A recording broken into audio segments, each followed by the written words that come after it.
nous a menti. Lorsqu'on nous a parlé de l'Afrique, on nous a menti. Et lorsque nous parlons de l'Afrique, nous, Africains et Afrodescendants, nous nous mentons à nous-mêmes. Bonsoir à tous. Good evening, everyone. Je vais faire ce petit mot d'introduction en français. Voilà, c'est fait. Aujourd'hui naît Incarnation. Incarnation aurait pu s'appeler Initiation. Et Incarnation démarre, vous allez le découvrir ici en rentrant, sur un constat qui est fort, sur une déclaration, une affirmation qui est très forte.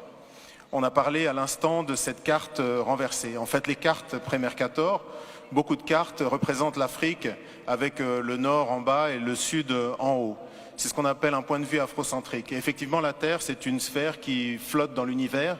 Et dans l'univers, il n'y a pas de haut et il n'y a pas de bas.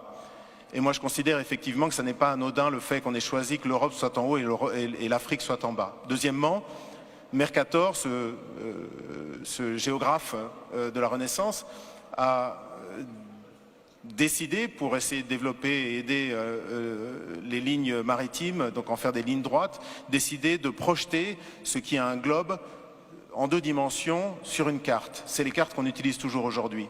Et le problème, c'est que mathématiquement, quand vous faites ça, vous devez choisir un point de référence. Le point de référence détermine en fait quelle partie sera la mieux représentée ou la plus grandement représentée et laquelle souffrira.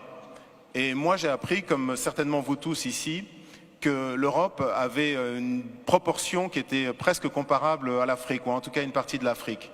La réalité, lorsqu'on regarde en termes de superficie et de kilomètres carrés, l'Afrique peut abriter la Chine, l'Inde, l'Amérique du Nord, l'entièreté de l'Europe de l'Est, plus quelques autres pays. Et donc le premier statement qu'on affirme avec beaucoup de force avec Handel, c'est « on nous a menti ». Lorsqu'on nous a parlé de l'Afrique, on nous a menti. Et lorsque nous parlons de l'Afrique, nous, Africains et Afrodescendants, nous nous mentons à nous-mêmes. Et je voudrais, dans ces petites clés, vous donner quelques éléments. La première clé que je voudrais vous donner, c'est ma réaction il y a quelques temps. J'étais en train de passer du temps avec mes enfants et je regardais la télévision.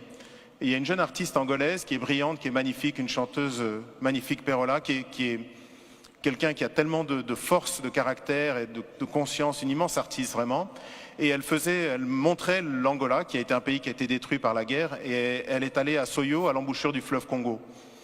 Et à Soyo, à l'embouchure du fleuve Congo, il y a une pierre sur laquelle Diego Cao, donc un explorateur portugais, a marqué donc des inscriptions pour dire qu'il était arrivé là, en 1482, donc 10 ans avant que Christophe Colomb n'atteigne les rives de l'Amérique du Nord.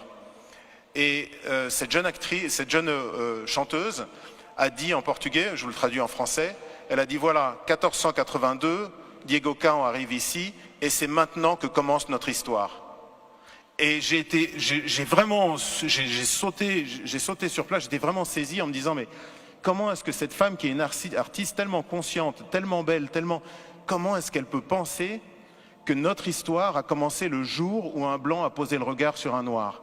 Et ça, de même que la carte, ça n'est pas quelque chose d'anodin.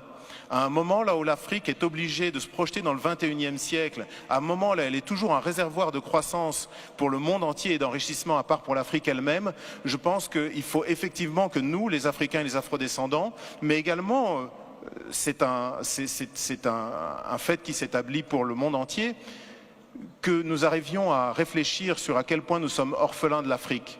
Vous savez, ce concept de mémoire fantôme, lorsqu'on vous ampute une jambe par exemple, vous avez une démangeaison où l'orteil vous gratte, mais il vous gratte terriblement et vous êtes absolument persuadé que c'est votre orteil, même si vous savez que vous n'avez plus d'orteil. Et bien c'est un peu ça le sentiment que beaucoup d'Africains finalement ressentent par rapport à l'Afrique, c'est cette espèce de douleur de mémoire fantôme. Et aujourd'hui, cette exposition essaye d'adresser cette question-là. Réapprenons, nous, les Africains, mais aussi tous les gens qui ont un intérêt par rapport à ce continent, à nous regarder. Désapprenons ce que l'œuvre coloniale nous a imposé, qui est un regard décalé vis-à-vis de nous-mêmes et de notre histoire, un regard exotisant, et apprenons à nous recélébrer.